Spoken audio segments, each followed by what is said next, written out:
have with us a second guest who would expand on the discussions earlier. Dr. Nwosu is the Director, Institute for Development Studies, UNEC. Thank you so much for joining us. Good morning. Good morning. And thank you for having me. Right. A lot has been said about budgets, really.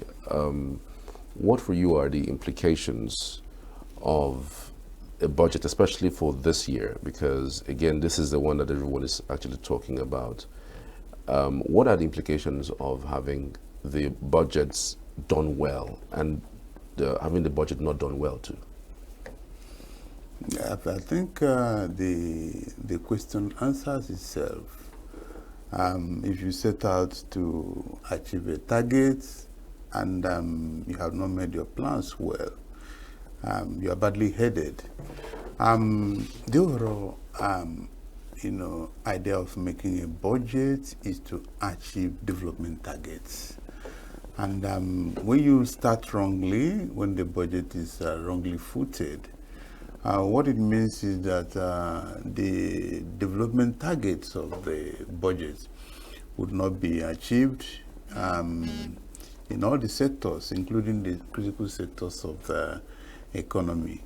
Whether you are talking about education, whether you are talking about environment, whether you are talking about health sector, and the entire critical sectors that bear on poverty, social spending, and all that. So if you have a badly done budget, that means we're going to have not only poor implementation, but also outcomes that do not bear relevance to development, which is the ultimate target of budgeting. A budget is supposed to make lives better. Yes. A budget is supposed to actually improve the lives of the people. Does it mean that what we have had in the last decade, maybe 5 years, that has not made life better for Nigerians, are badly made across board? Is that what it means? You can put it that way, but one other way to look at it is that budgets are not made with clear focus on the problem, on the needs. The whole idea of budget making begins with needs assessment. First of all, you assess the needs of the people and make the budget in line with those needs. So when your needs, for instance, in a home is food, beverages, and drugs, and then you make a family budget that targets furniture, clothing, and probably some other frivolous things that do not directly address the immediate need of the family. At the end of the day, you are solving problems, but the problems you are solving is not the essential problem of the family. So when you extrapolate to the macro level of states or national budgeting, it is to say that, yes, budget is made annually. So much noise is made at the both national and state legislatures for budget approvals and all that. But the question is, to what end? What is the problem of a particular state and what is budgeted for? If what is budgeted for does not directly address the problem of the states, then we are having budgets that are not addressing the problem of the people. And I tell you, if for instance you come to a state with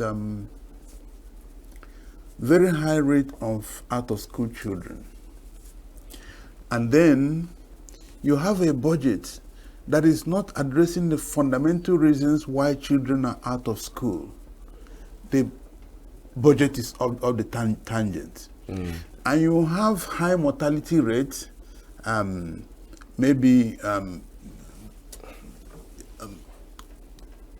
how do I put it? The way they put it is the number of rates per thousand, of, number of children who die out of every 1,000 beds, and it's very high. You are making a budget that is not going to address this problem. You are wrongly headed. Then you have infrastructural deficit, for instance, bad roads, particularly the ones that bear on economic growth. The ones that when you provide, they have trickle-down effect on the economy. And you're investing in things that are completely off this direction that would have, lifted people out of, conditions of poverty. Then the budget is not being rightly made, and the implementation, whatever, no matter how nicely done, is not addressing the issues of budget. And in the last decade, like you have asked, what we need to ask is to go back and ask, what have been the major problems of the country in the last decade?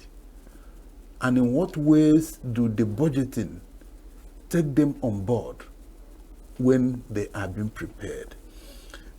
As best as I can recall, I do not know any systematic efforts to find out from people what the government should be spending on. Though they do this in principle, but it is not done in such a way to integrate people.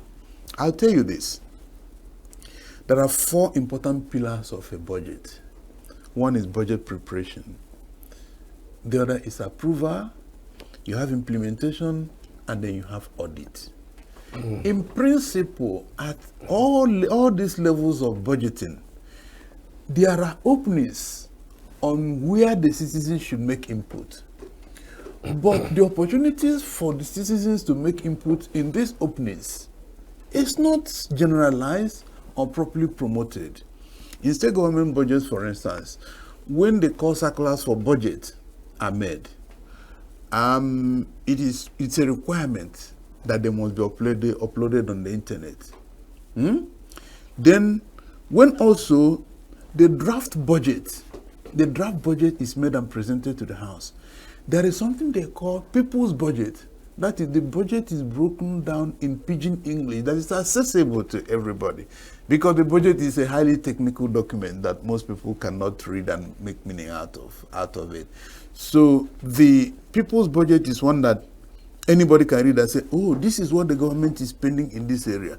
And based on this, they now make input and say, you are spending in this area, but this is our problem. You are not addressing it.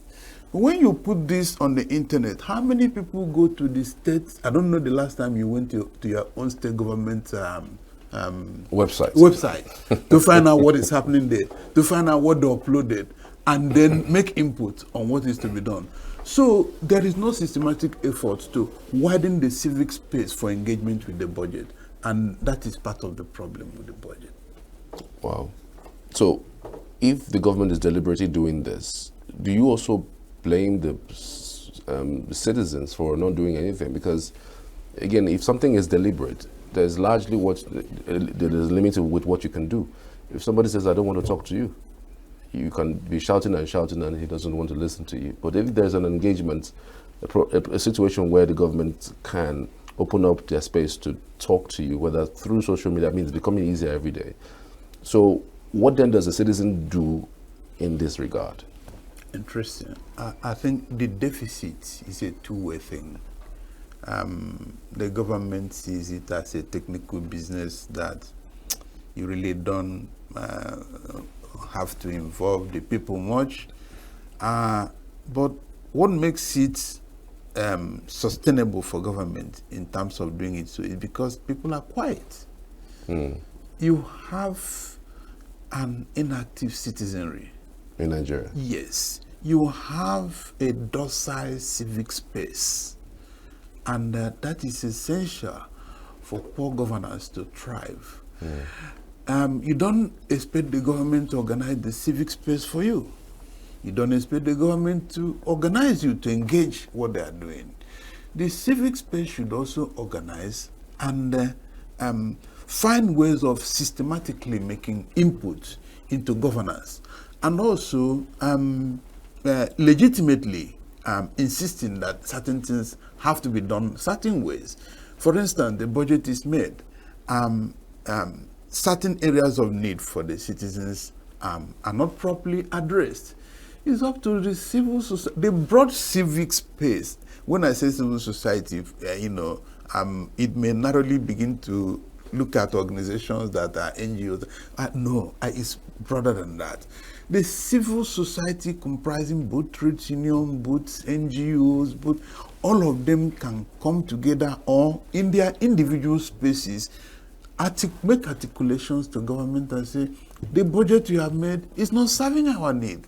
And if the government increasingly gets this kind of feedback from the citizens, it will be constrained to sit up.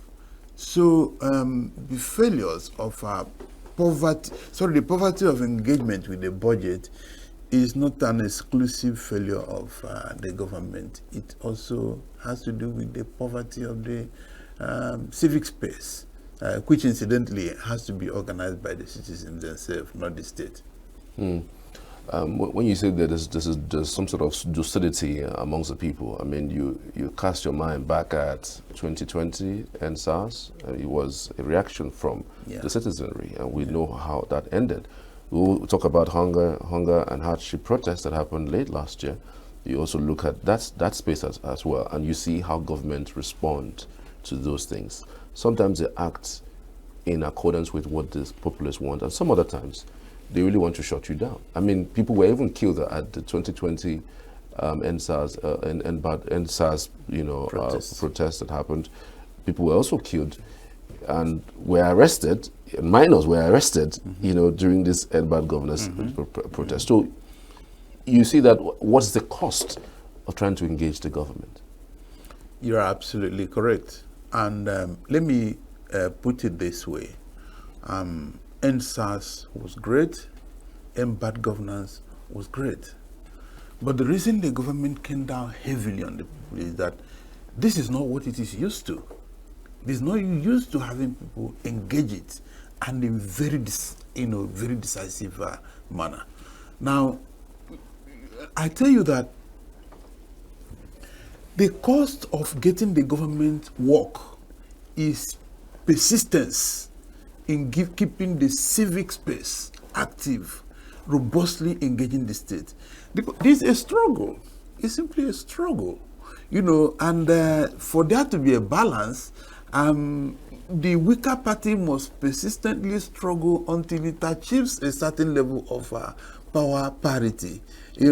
So when, for instance, the government suppresses one episode of engagement and the people simply withdraw into their spaces, it widens the space of tyranny. It widens the space of poor governance. But if people reorganize, understanding that this is the only way to achieving good governance, the only way to achieving democracy, the government would not have any option than to listen to the people. By the way, how many people are in government vis-a-vis the citizens? So it's an agitation. And when people arise in episodes of, eruption, and the government suppresses them, if they give up, the space shrinks further. But if they persistently agitate, the government, remember that during that NSA, some state governors were already coming to apologize that they are sorry, they are going to start making things right and all that, before they now heavily descended on, the people at the Lekki Gate. So it's important to continually make it robust, but very importantly, peaceful. Because once it goes violent, it gives an alibi for the state to descend, heavily and, violently on the people. I mean, we all saw the trajectory of 2020. I keep going back to that because the protest was peaceful until the government wanted them out. More like there was this sponsor of people who went there to attack those who were protesting, and then the government used that as a yardstick to now wade in. So you tend to think through again, is this worth it? I mean, is your life on the line regarding this development? But I understand your part, where if you stop engaging the government, you tend to widen the gap of poor governance, quite frankly. But again, in this situation, especially like we are in Nigeria, you have linked the budget to the docility of the people. And so because of that, most people don't really care about what the government does. I mean, what is it in for me? If my life is not being bettered, why should I care about what the budget is doing? So that's why year in, year out, life gets worsened. Our healthcare system, poverty level keeps increasing, and then the people do nothing. I mean, when you have this kind of situation, what happens? Do you see matters get worse? Do you think that at some point maybe an angel will come and help us in terms of governance and also do the budgeting in such a way that it will affect the people more? Now, why the budget is very important to me is that each time we look at people physically engaging or agitating or demonstrating, however you want to describe it, the budget is a concentrated expression of all the struggles in figures, or the effort to make life better for the people, or otherwise. It's expressing figures. And the people come out physically to say, hey, look, the way it is doesn't serve us. When it is bad, unfortunately, I've listened to my colleague discuss frivolous items on the budget. That's bad budgeting. When it's bad, obviously frivolities have some interest. Frivolities in the budget have some interest. It takes those who are the losers, including those who do not even constitute the direct losers, to say you have to make this good today because we don't know who is going to affect tomorrow. It may not directly affect me as an individual, but if I travel down to my village, I see poor people who probably come to say, help us do this or help us do that. You have to help. And when you're unable to help, you're also not secure. If you understand what I mean. Yeah. So overall, the whole idea of engaging with the budget in spite of its cost is squares with the idea of eternal vigilance being the price of liberty, and increasingly, we consistently look at what the government's budget, what they put at various sectors of the budget, and relate them to the existing problem in the society. For instance, if you look at the 26 trillion budget of the state governments, for the last year, you see more than 10% budgeted for running government businesses. That speaks to the cost of governance. And when you have massive cost of governance in the presence of poverty, that's a problem. And when you have massive cost of governance, or when you have the cost of governance running beyond 10%, and you go and look at social spending, it's less than 2%. It speaks of a problem. And you go and look at the education budget. Overall, some states are doing well, but you look at some states where you have very low literacy rates, the government spending on education is low. That's also problematic. So, and why it is problematic is that when you see education as a kind of social spending, that in the long run could leave people out of poverty, and the government increasingly spend very low proportion of its budget on education, it's making a statement about the future in that particular state or in that particular society. But when you begin to see, government spends 33%, it projects to spend 33%, and it actually does, because sometimes these projections, they veer off, during the implementation. Absolutely. And it actually does.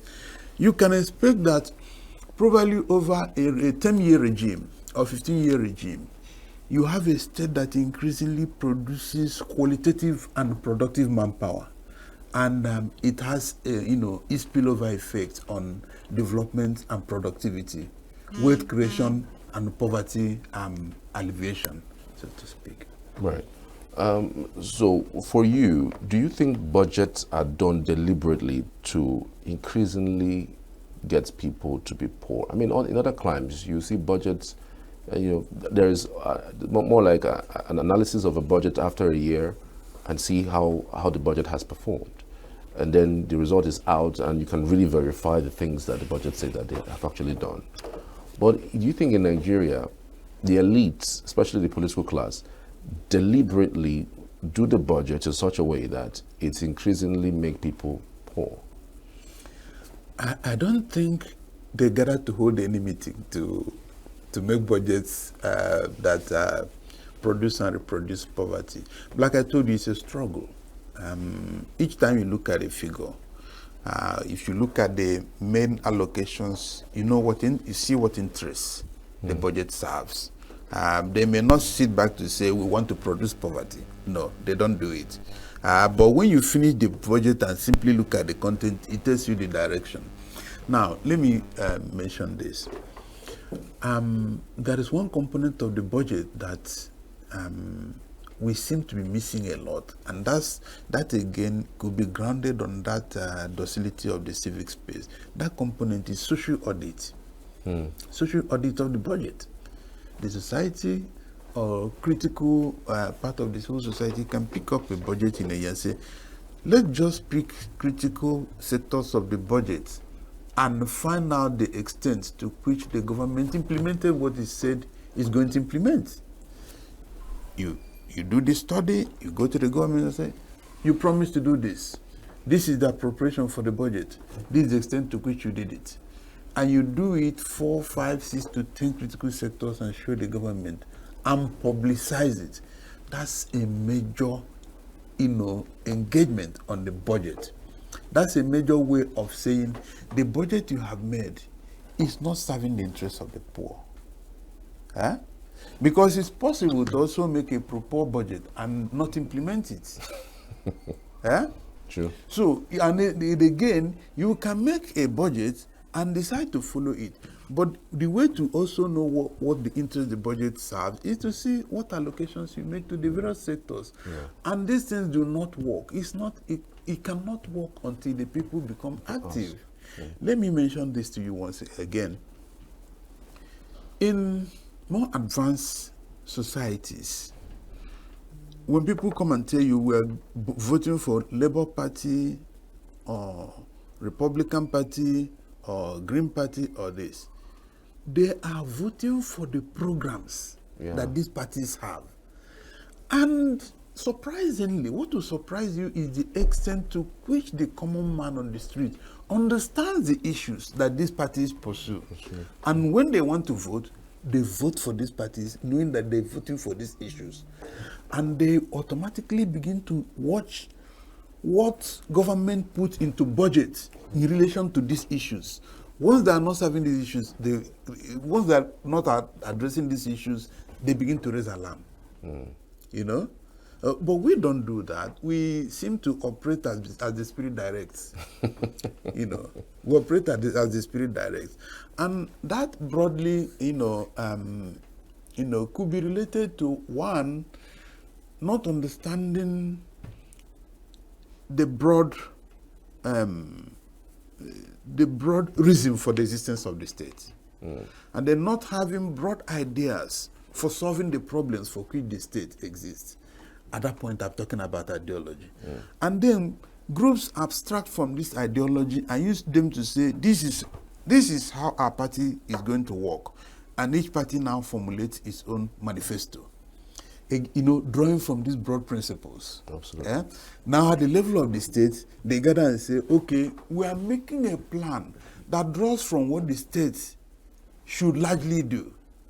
For instance, in the United States, broadly, the whole idea is to expand and extend the frontiers of liberalism. Yeah? Then political parties abstract them. Republican Party has a way of pursuing the realization of the American dream, liberalism. Democratic Party does the same thing. And they reduce them to their party programs, party constitutions. At each point in time, parties evolve manifesto based on how they want to solve these problems. Absolutely. And then when each party gets into government, now says, in looking at this dream, we are making a large plan. We're not good at making long-term plans here. Or even when we don't work with it. When you go to a place like Malaysia, you see them working very strongly with long-term plans. At each phase of implementing this long-term plan, they audit their performance and use it as a basis for moving into the new phase. Unfortunately, we don't do it here. Wow. Thank you for this insight. Dr. Ben Nwosu, thank you so much. We truly appreciate your insights. Director, Institute for Development Studies at UNEC. Many thanks. Thank you so much.